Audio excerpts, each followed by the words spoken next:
अब हमारे कुछ इनकम टैक्स शुरू कर रहे हैं, जिसमें हमारे अमेंडमेंट थे। हमने कल पढ़ा था एग्रीकल्चर इनकम के बारे में, जो हमारा सेक्शन 2 और सब सेक्शन 1 में बना था। अब इसके कुछ अमेंडमेंट है जो कि हमारे 2014 से 2015 असेसमेंट ईयर में हुए थे। पहला था कि लैंड जो सिचुएटेड की जो एरिया होता है, डिस्टेंस मेज़र की जाती है। पहला जो था इसमें हमारा 2 किलोमीटर जो है, note more than 2 kilometre, 2 kilometre से ज़्यादा हमारा क्या होगा, from the locally limit population कितनी होनी चाहिए, 1000, और 1 लाख से कम होनी चाहिए। पॉपुलेशन कितनी होनी चाहिए, 1 लाख से कम होनी चाहिए। और कितनी होनी चाहिए वैसे, मोर देन 10,000 से, जिससे वो कितनी मानी जाएगी हमारी, 2 किलोमीटर से कम मानी जाएगी। अगर हमारी पॉपुलेशन 10,000 और अगर हमारी पॉपुलेशन 10,000 से ज़्यादा है तो हमारी वो हमारे कितनी किलोमीटर माना जाएगा, वो 2 किलोमीटर से कम। दूसरा क्या है हमारा, अगर हमारी पॉपुलेशन 1 लाख से कम है तो हमारी वो कितना किलोमीटर माना जाएगा, लोकल लिमिट कितने किलोमीटर आ जाएगी, 6 किलोमीटर। और अगर हमारी 10 करोड़ से कम है, 10 करोड़ से कम है तो हमारी कितनी मानी जाएगी, वो 8 किलोमीटर। कितनी मान जाएगी, 8 किलोमीटर। अगर हमारी 10,000 है तो 2 किलोमीटर मान जाएगी। 10,000 की पॉपुलेशन तो 2 किलोमीटर मान जाएगी हमारी लिमिट, लोकल एरिया लिमिट जो डिसाइड की गई है हमारी, जो अगर 1 लाख 10 करोड़ से ऊपर है तो फिर हमारी कितना है, 6 किलोमीटर लोकल लिमिट जो डिसाइड की गई है। और हमारी 8 किलोमीटर कम मान जाएगी जब हमारी 10 लाख से 10 लाख से ऊपर होंगे, यानी अब क्या है हमारे कि the income driving from the such buildings on immediately factories, मतलब कि अगर हमारे एग्रीकल्चर के आसपास कोई बिल्डिंग बन रही होगी तो वो किस में आएगी, हमारे एग्रीकल्चर के खर्चे में ही आएगी। क्यों, क्योंकि वो हमारे एग्रीकल्चर के यूज़ के लिए आ रही है, एग्रीकल्चर के लिए यूज़ की जा रही है। जैसे कि हमारे वेयर हाउसिंग, यानी जैसे आउटडोर जो है हमारी, वो किस में काम आ रही है, इसी में आ रही है हमारा। और ट्राउली हाउस जो है वो भी हमारे इसी में काम आ रही है यानी। और ये सब जो है हमारी जितनी भी इनकम से किस में यूज़ आ रही है, इसी में यूज़ आती हैं। Kinds of agriculture CRM, agriculture incomes के क्या क्या काइंड्स है। Rent and revenue received from land, अगर हमने कोई भी अपनी लैंड जो है वो अपनी भाड़े पर दी है, मतलब रेंट पर दी है, तो वो उसमें क्या करेगा, हमें उसके बदले क्या मिलेगा, रेंट या revenue.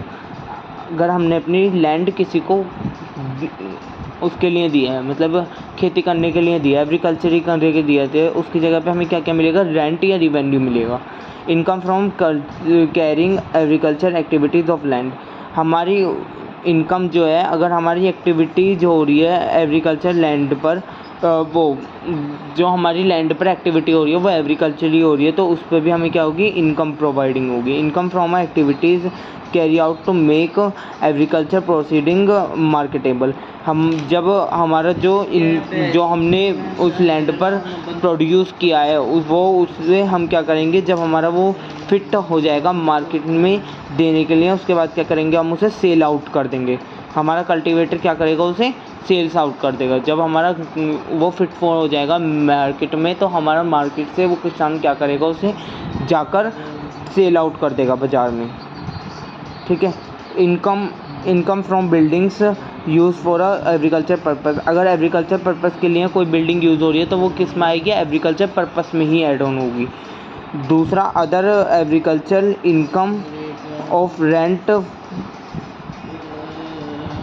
From and use from land use for agriculture purpose, यही वाली बात है कि अगर हमारी दूसरी भी कोई लैंड है, अगर वो एग्रीकल्चर के लिए यूज़ हो रही है, अगर हमारी लैंड जो है वो दूसरे लिए एग्रीकल्चर के लिए यूज़ हो रही है, तो उस पर क्या होगा, हमें रेंट प्रोवाइड होगा। In other agriculture income of rent from local वो लैंड एग्रीकल्चर पर रुक जाइए। In other agriculture income of rent from land use for a grossing of bird, अगर हमारे वो एनिमल्स के ग्रास, मतलब उन्हें खिलाने के लिए यूज़ आ रही है। छठे का ए पॉइंट है ये हमारा, अगर हमारे वो जैसे हमारे जो एग्रीकल्चर में एनिमल्स यूज़ होते हैं, उन्हें घास वास खिलाने के लिए काम आ रही है, तो वो भी किस में ऐड ऑन होगी, हमारी एग्रीकल्चर में ऐड ऑन होगी।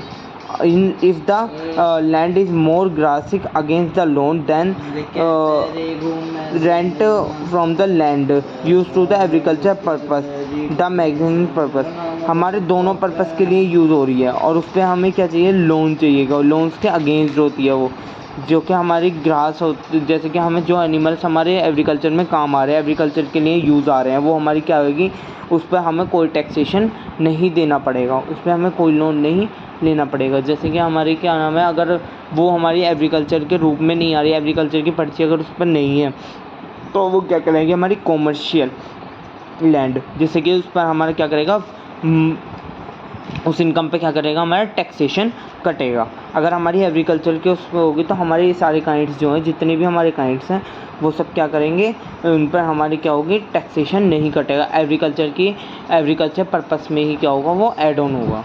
Thank you so much, please like subscribe your channel, और अगर नेक्स्ट वीडियो में हम आपको आगे का पढ़ाएंगे। Thank you so much.